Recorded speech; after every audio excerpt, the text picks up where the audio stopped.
Since man first came to North America, he has challenged and conquered wilderness.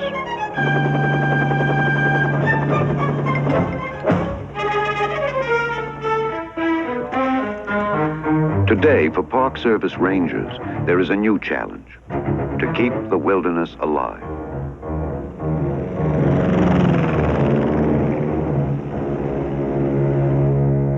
Beyond man's own recorded history, there is the unwritten history of the Earth. To search for it in America's national parks is to discover unimagined worlds within our midst. Across the land, the national parks give unending testimony to an idea that a nation's natural wonders and the history they hold should be preserved for all time.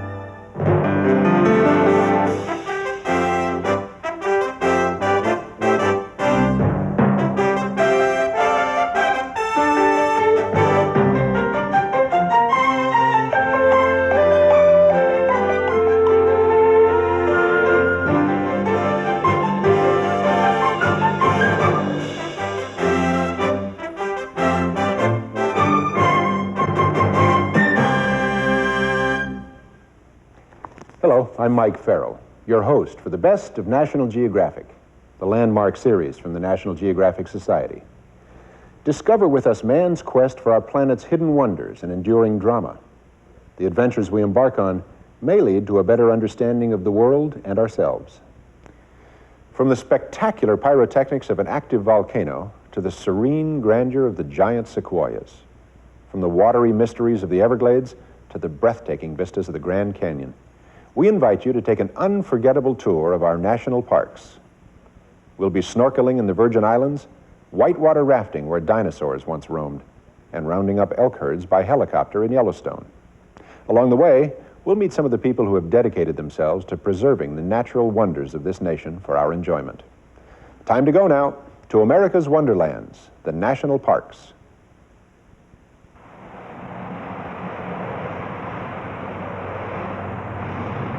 More cars, more people, bigger buildings, larger cities. All have become the landmarks of progress in America. And the price is paid most heavily by the individual, caught and compressed in the frenetic atmosphere of the megalopolis. The distance between city and country has become much greater. And in ever-growing numbers, city dwellers are seeking escape from their environment. By the millions, they are heading out to the national parks.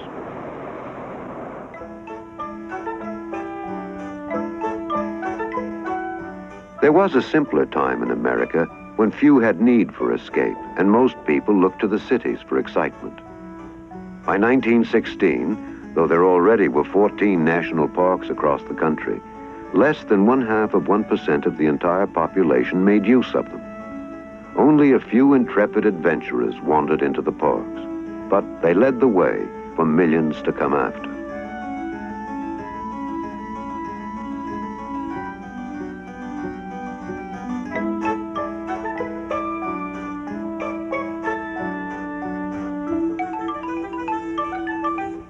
For many years, a battle had been waged to set aside the natural areas of the country. And the victory belonged to those who believed that the beauty and natural history of America should be preserved. Today, there is no doubting the importance of the parks. No longer the pleasuring grounds for a relative few. In the lives of millions of Americans, they are now indispensable havens for escape and enjoyment.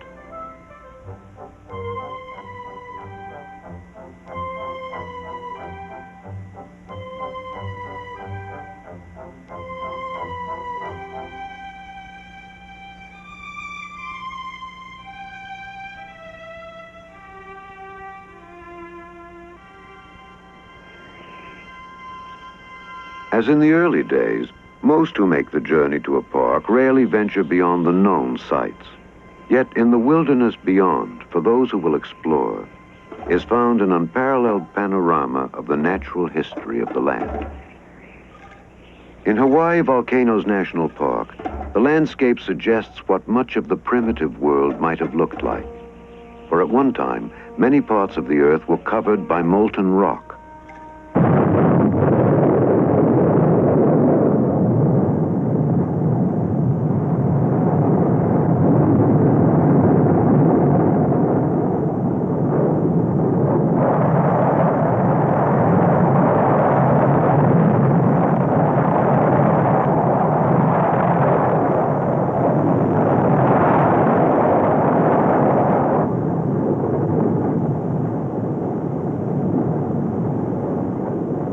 began as a bubbling mass of molten rock and gases far below the Earth's crust.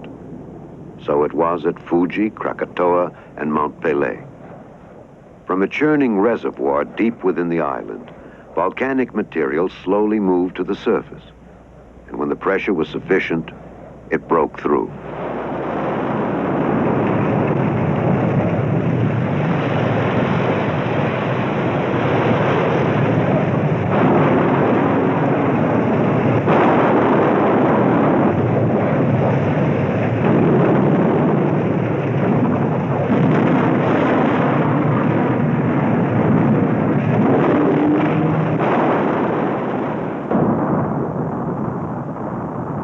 The crater of Kilauea Iki filled with enough lava to cover the city of Los Angeles. So volcanoes build land or change the contours of islands and continents. From tremendous explosion come new features to the landscape. On Hawaii, a cinder cone 200 feet high.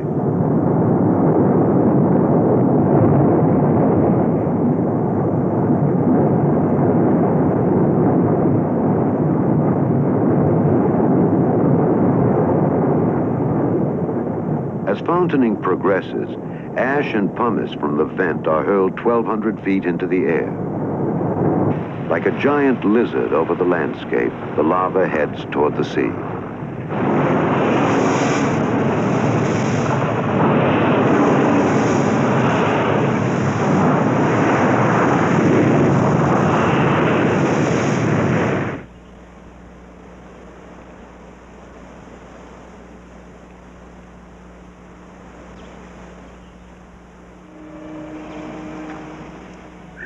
For all its destructive power, the eruption has created land on which man has built new homes and new lives.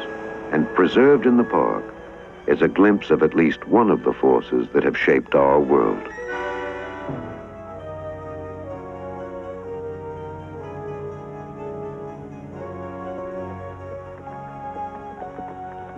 To descend the trails of the Grand Canyon is to journey back through more than 2 billion years of history. Once this region stood barely at the level of the sea. Through it wandered a sluggish river. Slowly, great formations began to rise on either side of it. Subjected to frost, exposed to winds, cracked and split and undercut by water, they began to lay bare the story of the natural and geologic history of the region. Down past the ages when reptiles flourished, past the time when amphibians first ventured from the seas, even past the earliest traces of life on the continent, to an age when the crust of the earth was forming. The lure of the canyon, its history and rugged beauty, has drawn men like Emery Kolb. I came to the Grand Canyon in 1902, mainly for adventure, I guess. I came from Pittsburgh, Pennsylvania. I felt someday that I could conquer the canyon by climbing the peaks and probably going through the river, as did Major Powell. Kolb arrived 17 years before Grand Canyon became a national park. In 1911, he and his brother set out to investigate its mysteries and to challenge the Colorado.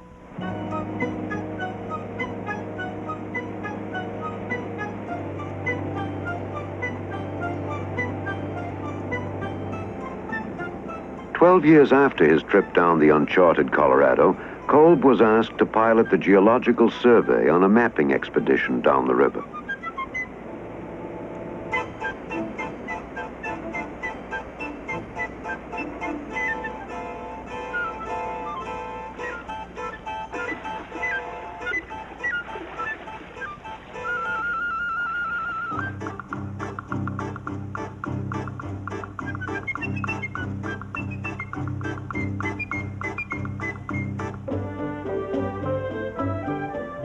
Beyond Kolb's exploits as a river runner, he has always been, above all, a photographer. And there has never been an obstacle too great when there was a picture he wanted to take.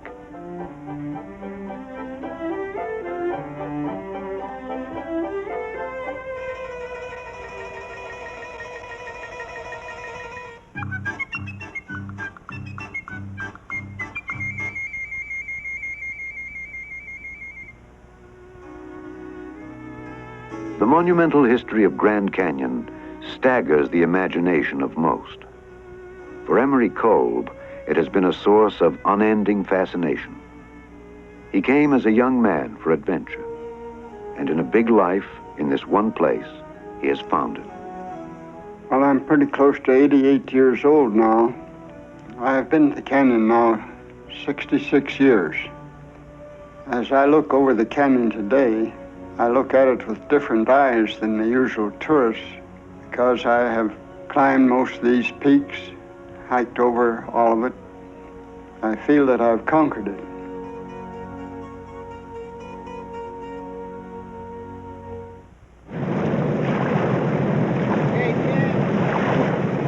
To master wild land is the dream of many Americans. On the Green River in Dinosaur National Monument, it is the daily experience of Ted Hatch, a professional river runner, and a new adventure for a family on vacation.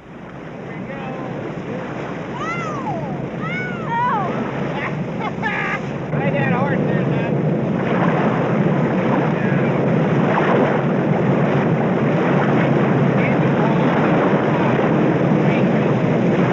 Okay, look out, it's over. Ah, you're safe. Dinosaur National Monument straddles the Colorado-Utah border, and 4 days on the Green River is a chance to glimpse some of the most beautiful country in America and to feel a million miles away.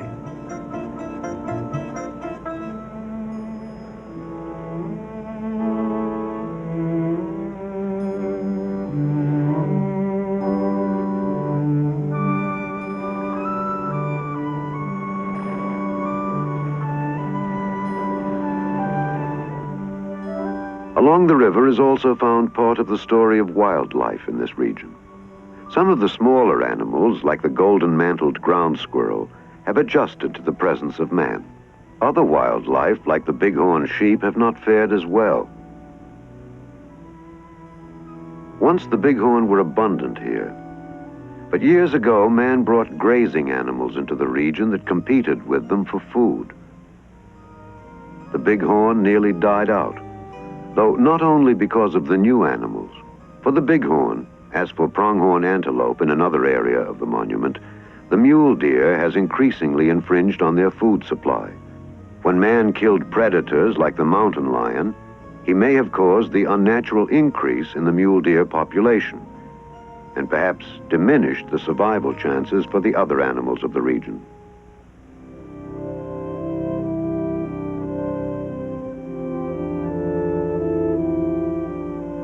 The history of wildlife in this area, however, dates far back before the appearance of mammals, for this was dinosaur country. 140 million years ago, the giant descendants of ancient amphibians flourished throughout this region. Some stood nearly 40 feet tall, were 60 feet long, and weighed close to 85 tons. Their numbers were great, and they dominated the countryside. 14 species in all, competing for the same vegetation and food supply.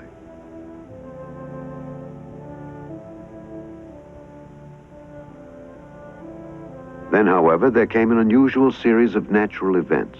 As some dinosaurs died, their carcasses washed up on a sandbar, were covered over, and became fossilized.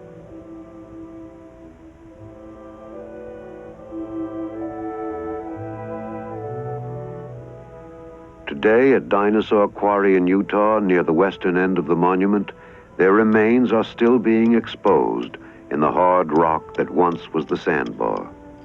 And preserved on a single wall for all generations to see is a point in time 140 million years ago in the natural history of the land.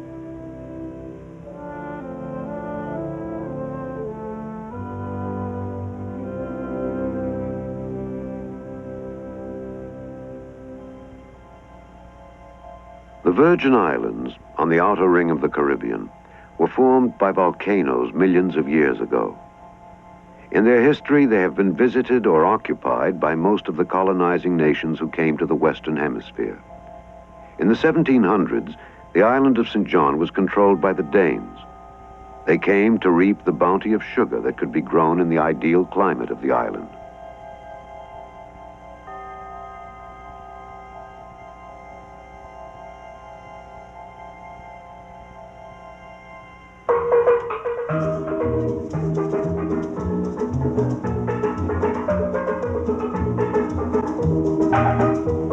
Park Ranger Noble Samuel is a native of St. John, a descendant of slaves brought by the Danes to work their sugar mills.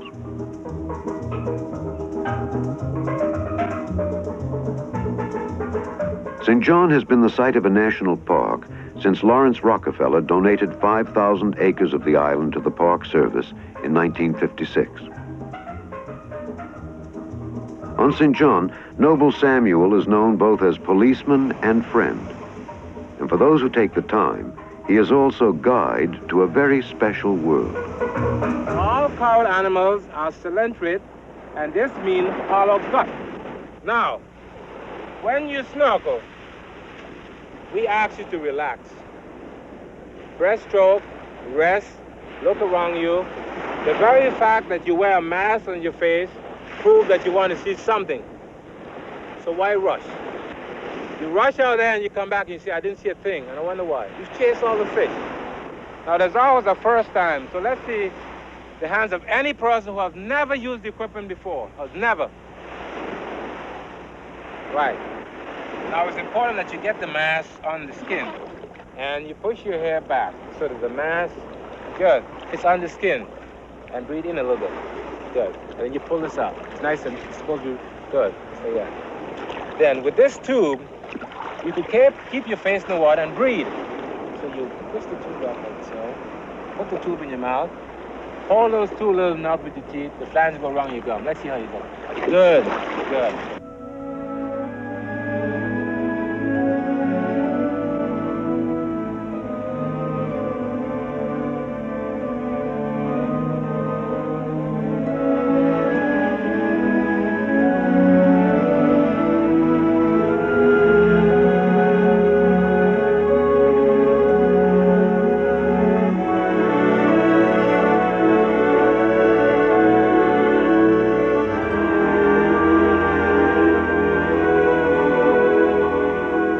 When man comes not to destroy, but to see, unveiled before him is the wonder of a world in balance.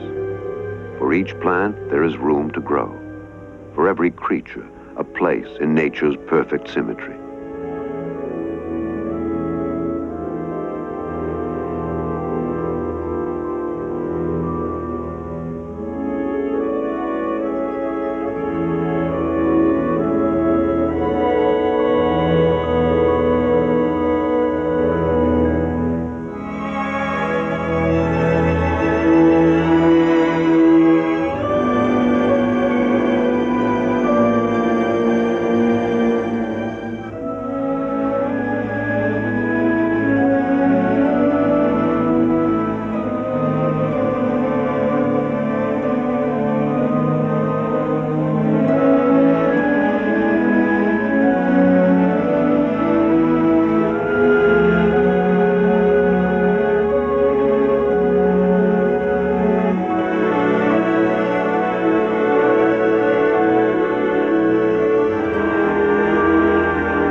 Noble Samuel was a school dropout. In his life, he has worked at many jobs. While a lifeguard on St. John, he became frustrated by his own inability to answer the questions of children about shells they had found or marine life they had seen in the waters off St. John. He went to night school on a nearby island to study marine biology, and eventually qualified himself as a park specialist in interpreting the natural attributes of his island to others. He is one man fulfilling one small part of the work being carried out in national parks every day. For him, as for hundreds of rangers, there is special satisfaction in sharing with others the knowledge of at least part of the natural history preserved in America's national parks.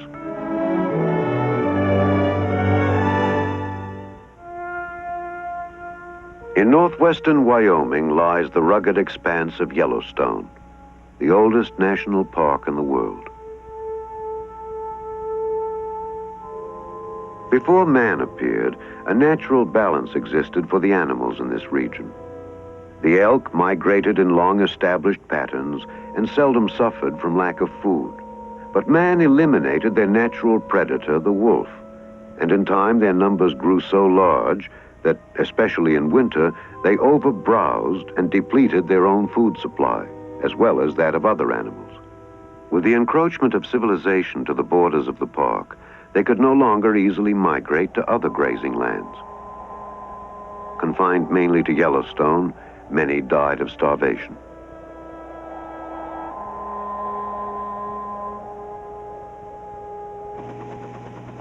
To create a new balance in Yellowstone has been the goal of the Park Service for many years. North District Ranger Ted Scott heads live elk trapping in the park. In the winter months, he must round up more than 1,000 elk for redistribution outside the park. Scott's team for the roundup is small, only himself and 2 helicopter pilots. Their target is the corral at Frog Rock.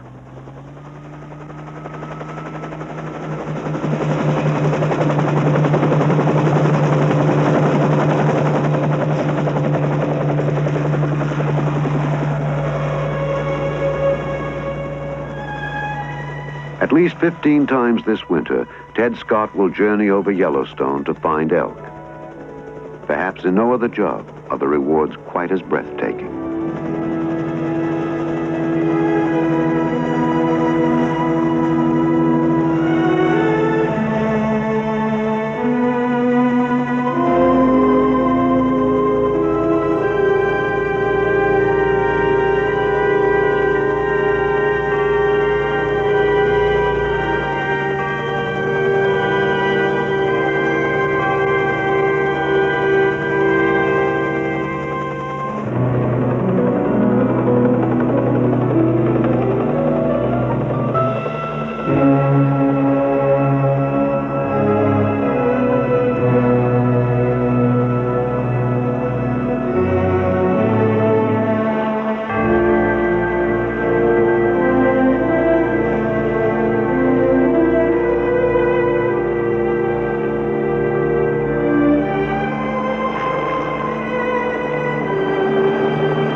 The first elk are sighted 2 miles from the trap.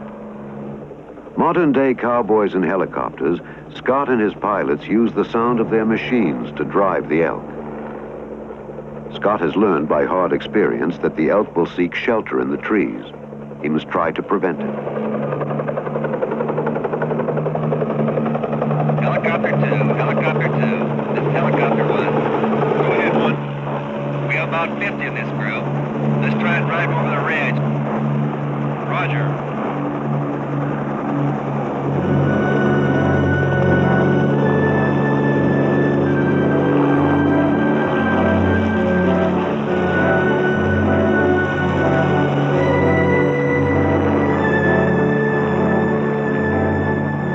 Bob, they're heading into the trees. Let's see if we can drive them out the other end.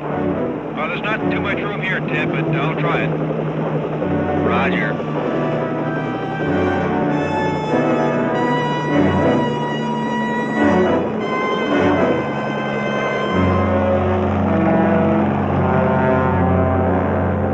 Live trapping at Yellowstone has provided more than 10,000 elk to 38 states and several foreign countries.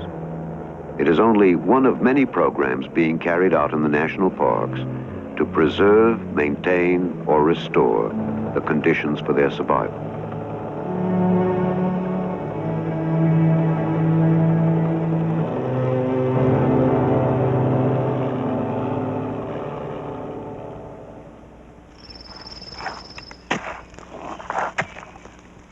the sequoias, a Park Service foreman aids a research team studying the ancient forest. He must scale this pine tree, then swing across to a giant sequoia to be used for a summer's investigation. Few men have ever viewed the giant forest from a height of 200 feet. Charlie Castro is one of them.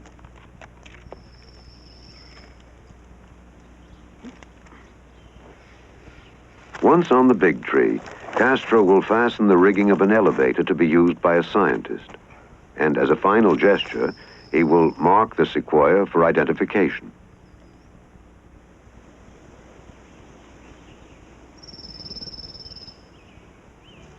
For the past 3 summers, Ron Stecker has come from his teaching chores at San Jose State College to study insects in the sequoias. When he started, his work was confined to the forest floor. But he determined that if he was ever to fully understand how some of the tiniest life forms on Earth can affect some of the largest, he would have to ascend one of the great trees. With the help of the Park Service, he has done just that.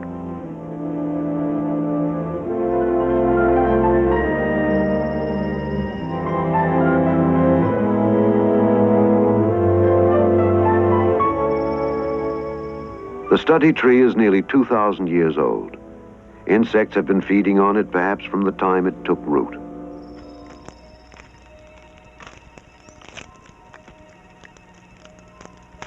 When Stecker began his investigation, the world of science knew of only 20 insect species hosted by the sequoias. In 3 years, he has identified more than 100. From the flying insects like the wasp that come to feed or lay their eggs in the trees, to other species like the inchworm, which has made a comfortable home 290 feet above the forest floor. An entire world of tiny creatures exists in the giant trees.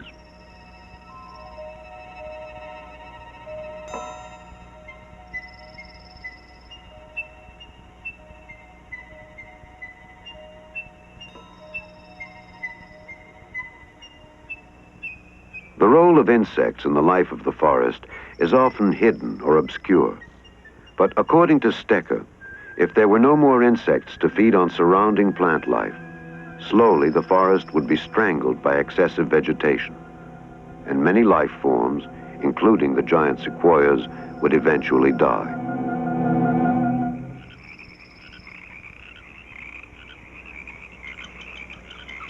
Nowhere is the problem of survival more acute than in Everglades National Park. It is an area totally dependent on water for its existence. Historically, water has flowed into the Everglades from the north, and with normal rainfalls, a wide variety of life flourishes throughout the region. In the wet season, food is abundant across the 2,200 square mile expanse of the park. But from late winter through spring, when there is practically no rain, the holes dug by alligators become one of the major remaining feeding grounds for much of Everglades wildlife. Some believe that when the white man first came to the Everglades, there may have been 1 million alligators in this region. Today, their numbers are a relative few. Both drought and poaching have contributed to their decline.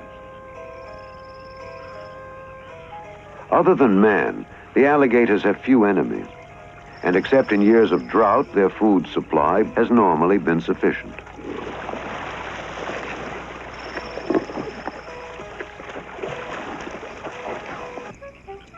Because the gator holes are one of the last places where life can thrive in the dry season, the droughts of the early 1960s combined with man's interruption of the water flow from the north to wreak havoc on Everglades wildlife.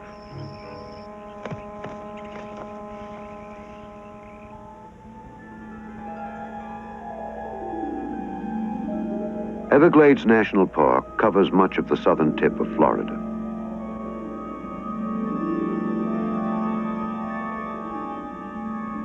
In the dry seasons, many alligators carve trails across it as they trek over dry land to find the last remaining water sites.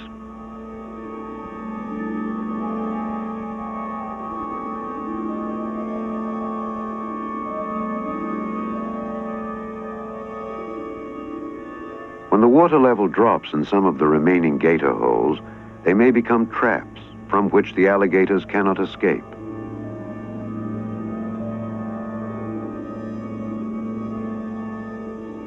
The first to die are the larger fish, as the water lowers and oxygen becomes scarce. Eventually, the smaller life forms succumb, and thus a major food source for many Everglades birds and mammals is depleted.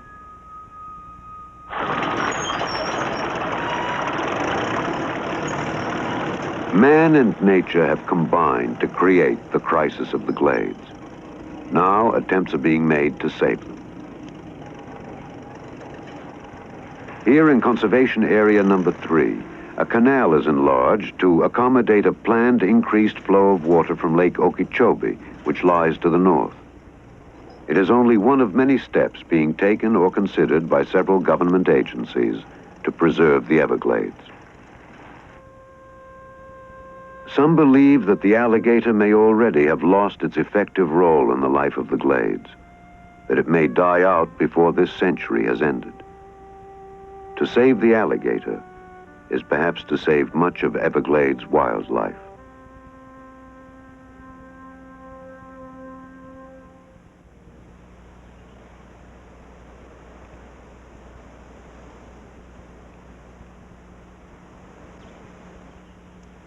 Tucked away in northeastern Arizona is Canyon de Chelly National Monument. Here, a way of life, rooted to the land and far different from the experience of urban man, is protected. Nearly 400 Navajo live in family enclaves on the canyon floor. They migrate each spring from the lands above, when the snows have melted and the floods subsided. Here they spend each summer and early autumn as farmers and shepherds.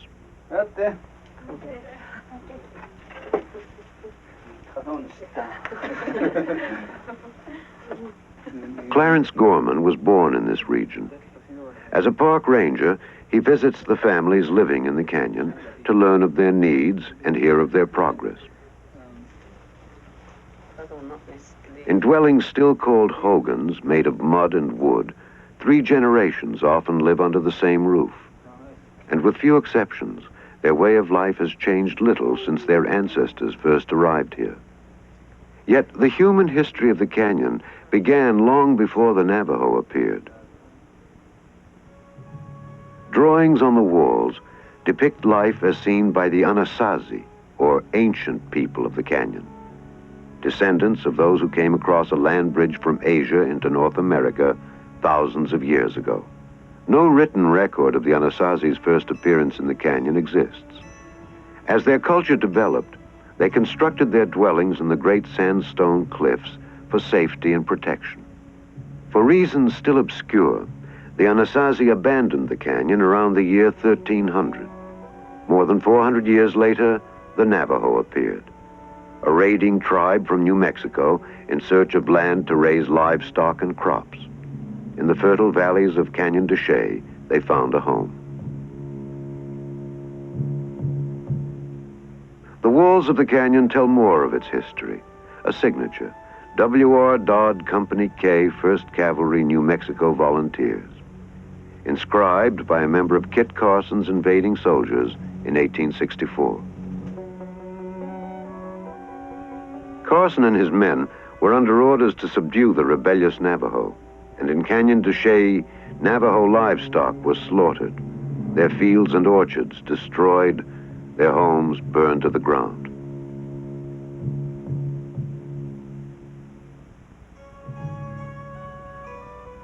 In a bleak journey still remembered as the Long Walk, 2,400 Navajo were made to trek hundreds of miles through the April snows of 1864 to a resettlement area near Fort Sumner, New Mexico.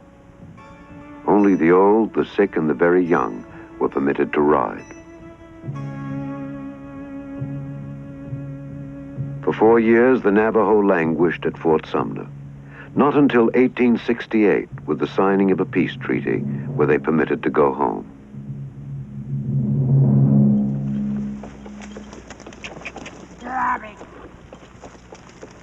Today, the people of Canyon de Chelly live much as their fathers and grandfathers did. And unlike the all too frequent stereotype of the American Indian, dependent on welfare, they are a proud and productive people. Every summer they grow enough crops and raise enough sheep to live well above the canyon in winter.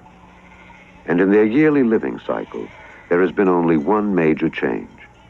Now they time their return in spring not to the ending of winter, but to the ending of the school year.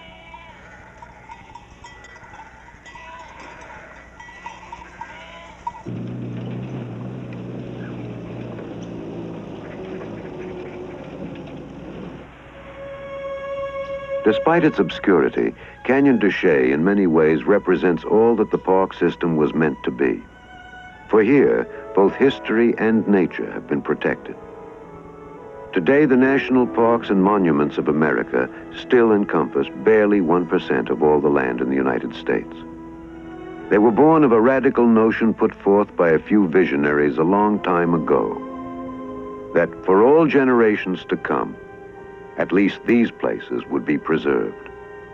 One by one, they stand today in awesome tribute to the building of the land.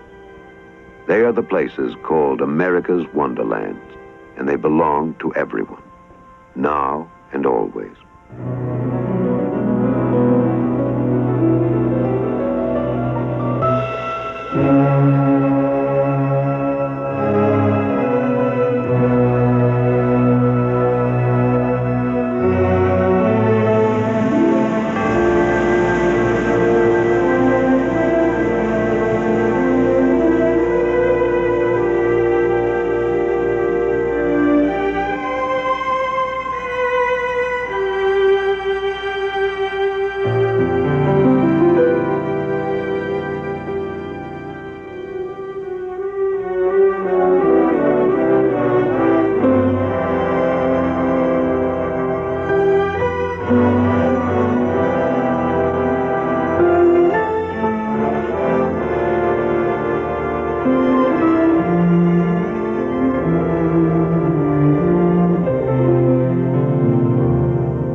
When Theodore Roosevelt visited one national park many years ago, he summed up the meaning of America's parks. Leave it as it is, he said.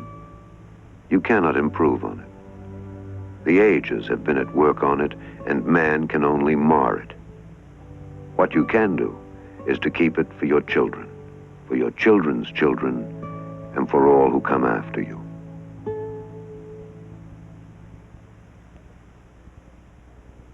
Efforts to preserve America's parks and ensure their proper enjoyment have resulted in a presidential commission to anticipate the changing needs of future park enthusiasts.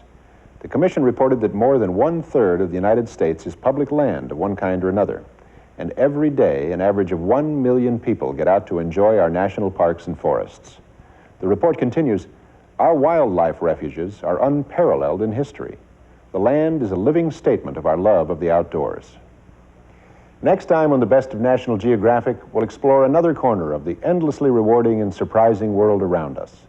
I'm Mike Farrell for the National Geographic Society.